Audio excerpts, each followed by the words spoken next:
Has England fallen? Victoria Jones reports. Check it out. Leave your comments, ding the bell, share it with your friends, and subscribe to our channel. Britain plunges into deep recession with steep job losses and Europe's highest virus death toll. The article, again, this is the Washington Post. The official numbers were published Wednesday, and they are officially ugly. The British economy has plunged into a record-shattering recession, shrinking by a fifth in the second quarter alone, and posting the steepest decline of any group of 7 nations.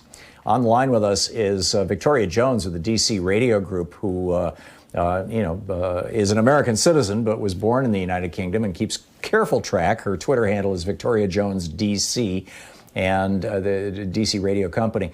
Victoria, what's going on in the country of your birth? Oh my goodness! Yes, this story about this huge recession is huge. Twice as bad as the U.S., 10 times worse than anything seen during the financial crisis. Also, deepest recession since records began. No, it's terrible. Well, in the UK, yeah, since records began. So this is worse than the 1930s?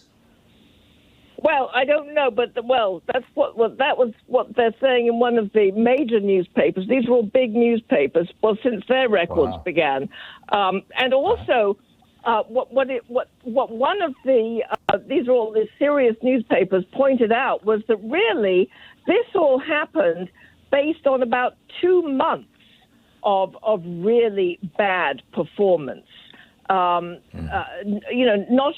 over a long period of time. And even though things have started to come back, the concern is that with reinfection and with, because masses of people are on furlough, getting government payouts.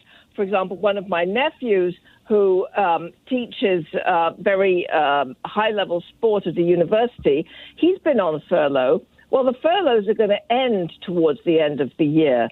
And the Chancellor of the Exchequer is saying, well, everybody's going to have an opportunity.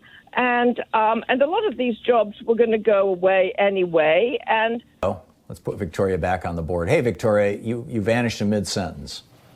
Hello. Yes, I don't know when I vanished. Anyway, they're going to furlough a lot of people at the end of October, the government furlough scheme.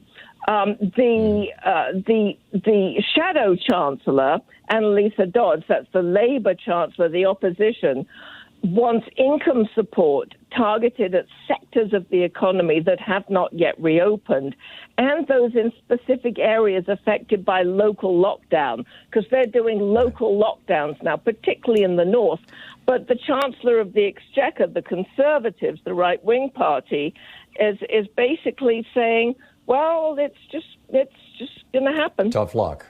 Yeah, tough luck. Victoria, I think most Americans think of the United Kingdom and Europe as essentially the same thing or very, very close. But the fact of the matter is, correct me if I'm wrong on this, that all of Europe, including the United Kingdom, through the 50s, 60s, 70s, and arguably to the late 70s, had a robust social safety net, a strong, public sector social safety net that people didn't fall through.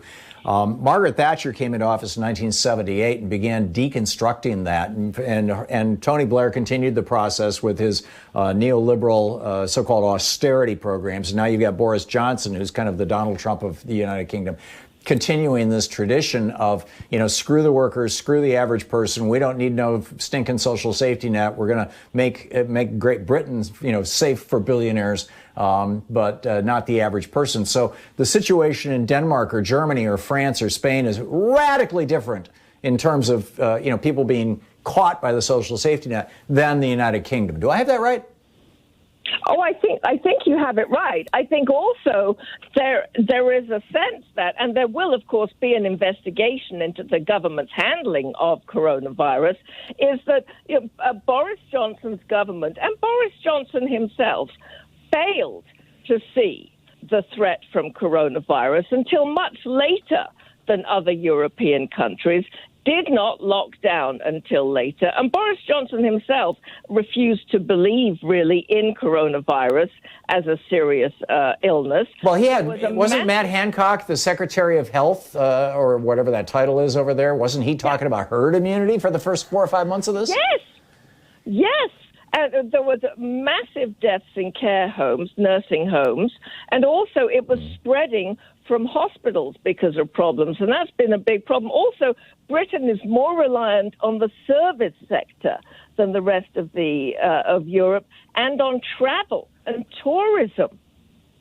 Right. Because you've exported your manufacturing jobs just like we did. You know, Reaganism and Thatcherism are essentially the same thing.